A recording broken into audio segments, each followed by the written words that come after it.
Sorry. ভাইয়া আপনি sorry কেন বলছেন? আপনাকে অসংখ্য ধন্যবাদ।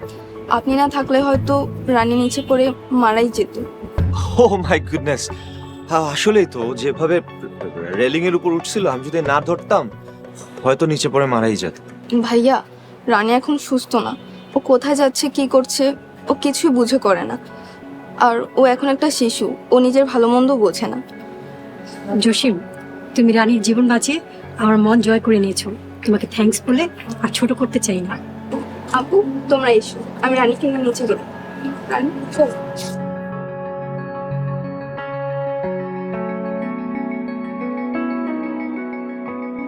এই, এতক্ষণ পুতুলের সাথে কি প্রেম করতেছিলাম? সামান্য একটা কাজ করতে পারলো না? এই জীবনে কয়টা মানুষ খুন করছো? মানুষ খুন করা কি এত সহজ নাকি? আশেপাশে খোলা ছাদ আছে, বাড়িঘর আছে, কে কোথা থেকে দেখতেছে না দেখতেছে এগুলো খেয়াল রাখতে হবে না? এগুলো খেয়াল রাখতে রাখতে দেরি হয়ে গেছে। এখন আর ছাদে দাঁড়িয়ে না কি, চলো নিচে যাই।